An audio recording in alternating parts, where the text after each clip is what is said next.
जिंदगी में कभी इस भ्रम में मत रहना कि आपके पास बहुत समय है। समय कभी किसी का इंतजार नहीं करता।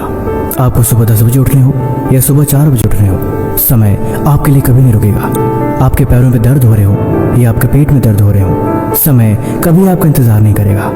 आपको शुरुआत आज करनी हो या आप काम कल करना चाहते हो, कैलेंडर कभी नहीं रुकेगा। चाहे वो काम आप अभी करो चाहे जब मर्जी करो, समय कभी किसी का इंतजार नहीं करता। इस भ्रम में जीवन में कभी मत रहना कि आप कल से वाकई कुछ कर पाओगे, यानी आप कल भी कुछ नहीं करने वाले। ये सिर्फ और सिर्फ मन को बहलाने वाली बातें हैं। अब मैं आपको एक बहुत ही दिलचस्प कहानी सुनाता हूँ। ये कहानी आपको जिंदगी भर याद रहेगी। शहर के सबसे अमीर बाप का एक बेटा था जो बहुत ही बिगड़ा हुआ था। वो हमेशा अपने समय को बर्बाद करता रहता, दिन भर फ़ोन चलाता, बिस्तर पर लेटा रहता। उसके जीवन में किसी भी तरीके की कोई कमी नहीं थी। हर तरीके की सुख सुविधाएं सब कुछ उसे मिल जाती थी। उसके पिता बहुत अमीर थे, लेकिन वो इस बात से बहुत चिंतित थे कि अगर ऐसे ही रहा तो भला कैसे काम चलेगा। वो उसके भविष्य को अंधकार में भली भांति देख पा रहे थे। वो बहुत ही सज्जन व्यक्ति थे। वे अपने जीवन में बहुत ही डिसिप्लिन्ड और टाइम के पक्के इंसान थे। उनकी घड़ी बनाने की फैक्ट्री थी, लेकिन वो जितने ही सज्जन और जितने ही डिसिप्लिन थे, उनका बेटा ठीक इसका उल्टा। उन्होंने उसे बहुत समझाया, लेकिन वो नहीं माना। वो हमेशा टाइम से न स्कूल जाता, न टाइम से खाना खाता, न टाइम पे कोई काम पूरा करता। इस वजह से इसकी आदत ने उन्हें बहुत दुखी करके रख दिया था। लेकिन एक दिन की बात है। एक दिन सुबह दरवाजे पे एक भिखारी आया, फटे हुए कपड़ों में, लेकिन वो बूढ़ा और काफ़ी गंभीर स्वभाव का था। उसने दरवाज़ा खटखटा के बोला, मुझे कुछ खाने को दे दो। सेठ जी ने अपने बेटे से बोला, अरे सोहन, देखना दरवाजे पे कोई आया है, जाके एक बार दरवाज़ा तो खोल के देख। वो बोला, अरे पापा, मैं कुछ काम कर रहा हूँ, अभी मेरा गेमिंग टास्क चल रहा है, आप जाके देख लो ना। लेकिन पापा के बार बार कहने पे वह गुस्से में झल्ला के उठा और दरवाजे पर जाके गेट खोला। साधु ने बोला, अरे सेठ, कुछ खाने को दे दो। वो उस बूढ़े आदमी की तरफ बड़े गुस्से से देखा और बोला, आपके पास कोई काम नहीं है क्या? समय बर्बाद करने चले आते हो। यहाँ पे कुछ नहीं है, चलो जाओ यहाँ से। उस बूढ़े इंसान ने उस लड़की को अपने पास बुलाया और उसके गाल पे जोरदार 2 थप्पड़ मार दिए। इसके बाद एकदम सन्नाटा। वो आश्चर्यचकित रह गया, आखिर इस बूढ़े इंसान ने मुझे थप्पड़ कैसे मार दिया। उस लड़की ने अपने पूरे जीवन में पहली बार इतनी जोर से थप्पड़ खाए थे। उसका पूरा दिमाग घूम गया, सारा आसमान उसकी आंखों के सामने घूमने लगा। तब उस बूढ़े फकीर ने बड़े शांत स्वभाव में कहा, तुम अपने बचपन को खो के पछता रहे हो, लेकिन तुम अपने जवानी को खो के भी ऐसे पछताओगे। तुमने बचपन में कुछ नहीं किया, लेकिन अब जो जवानी चल रही है, तुम इस समय को भी बर्बाद कर रहे हो। आज के कुछ साल बाद मेरे जैसे कोई बूढ़ा इंसान तुम्हें मिले तो तुम मुझसे कभी ये मत कहना कि तुम्हारा समय बहुत खराब था। तुम बहुत कुछ कर सकते हो, बहुत कुछ बन सकते हो और बहुत कुछ बना सकते हो, लेकिन अगर तुम समय की कद्र नहीं करोगे तो एक दिन बैठ के रोओगे तुम, और इसका पछतावा तुम्हें जिंदगी भर रहेगा, क्योंकि तुम समय को गंवा चुके होगे। अभी तुम्हारे पास सब कुछ है, किसी भी चीज़ की कमी नहीं है, शायद तुम्हें लगे भला क्या ही फर्क पड़ता है, बात के लिए भी तो है, लेकिन हकीकत में समय कभी किसी का इंतजार नहीं करता। कोई नहीं जानता कल क्या होने वाला है। इसीलिए मेरे बच्चे, अपने आप को संभालो। देखो तुम क्या कर रहे हो। बचपन में तुम सोचते थे कि जब तुम बड़े हो जाओगे तुम बहुत कुछ करोगे, लेकिन अब वही जवानी है, यही समय है, यही करने का टाइम है, लेकिन तुम क्या कर रहे हो? तुम अपने बचपन के दिनों को याद करके पछता रहे हो, काश वो दिन लौट आए। लेकिन जब तुम बूढ़े हो जाओगे तुम इस जवानी के पल को याद करके पछताओगे, लेकिन हकीकत में तुम कभी भी समय का इस्तेमाल करना सीख ही नहीं पाओगे। इसीलिए जागो। इतना कह के बूढ़ा इंसान वहाँ से चला गया। वो अपने गाल पे हाथ धरे चुपचाप कमरे के अंदर गया और जाके लेट गया। उसे समझ नहीं आ रहा था कि उसके साथ क्या हुआ, बस उस बूढ़े बाबा की बातें उसके कानों में गूंज रही थी। थोड़ी देर में उसके पापा ऑफिस से निकल रहे थे। उन्हें बोला, रोहन, क्या बात है? वो कुछ नहीं बोला, एक शब्द नहीं बोल सका। आखिर वो किस मुंह से बताए कि आज उसे बूढ़े इंसान ने थप्पड़ मारा है। लेकिन उसे ये बात समझ में आ चुकी थी। उसने जो भी कहा सही कहा, लेकिन एक बात का मन में मलाल था, मैं इतने अमीर बाप का बेटा हूँ, मेरे पास सब कुछ है, आखिर उस इंसान ने मुझे थप्पड़ कैसे मार दिया, उसकी इतनी हिम्मत कैसे हो गई। वो उस बात का मलाल मन में लिए फिर रहा था। शाम को जब पापा उसके वापस आए तो शाम को उसके कमरे में आके बैठ गए। वो उस समय किताब खोल के पढ़ रहा था। पापा उसके पास बैठे और बोले, बताओ क्या बात है? कुछ तो है जो तुम छुपा रहे हो, लेकिन मुझे पता है कि तुम क्या छुपाना चाहते हो।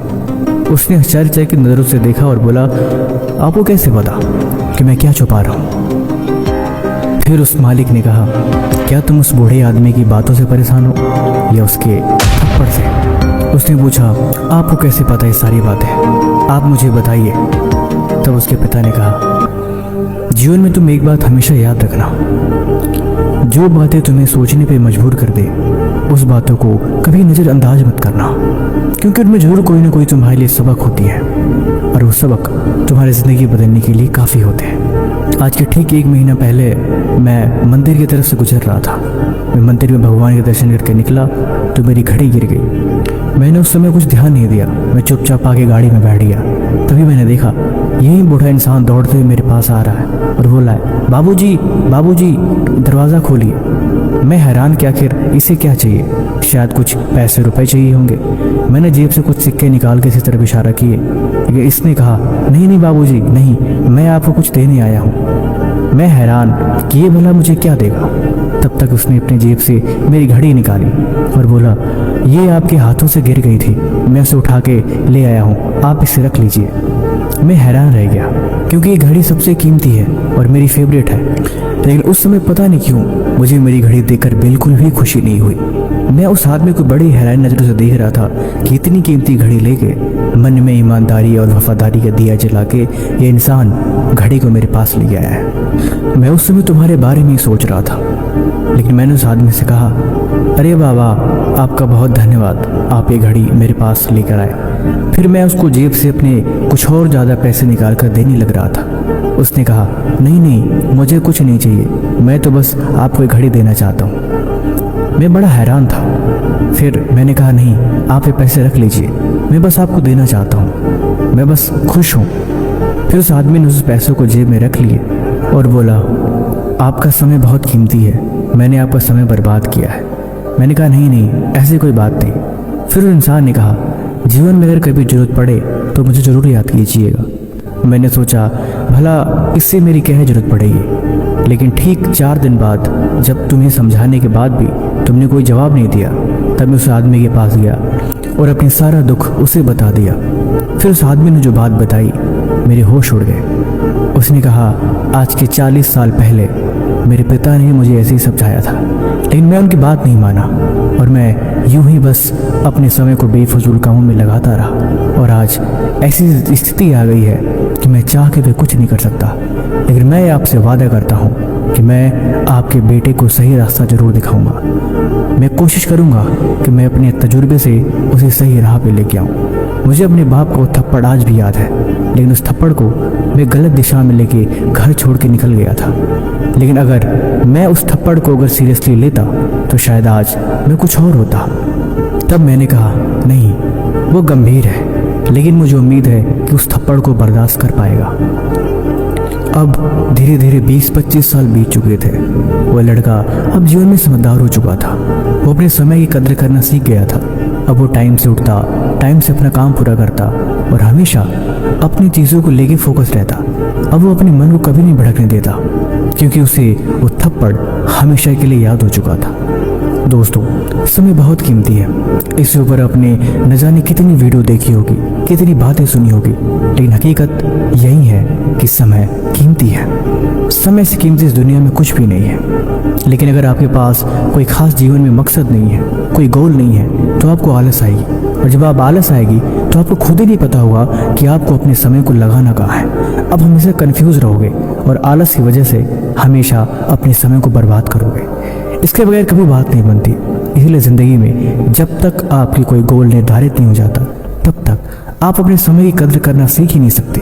आपको ऐसा बनना पड़ेगा। जैसे ही आपको पता चलता है कि आपका एग्ज़ाम आने वाला है, कल एग्ज़ाम आने वाला है, आप आखिरी दिन तक अपने समय को टालते रहते हो, थोड़ा थोड़ा समय निकाल के मेहनत करते हो, लेकिन हकीकत ये है कि आप बस सोचते हो कि बच जाओ, किसी भी तरीके से इसे बाद में टाल दो, लेकिन आखिरी समय में आप जी जान लगा के मेहनत करते हो। बस यही छोटी सी चीज़ देखो, जब इम्पोर्टेंस आती है तब कैसे सारे आलस, थकान और अननेसेसरी चीज़ें सब कुछ साइड में हट जाती हैं और आप पूरी फोकस के साथ जी तोड़ मेहनत करने लग जाते हो। फिर कोई आपको बुलाता है तब भी नहीं सुनते, क्योंकि आपको पता है अब अगर समय बर्बाद हुआ तो बड़ी दिक्कत आने वाली है।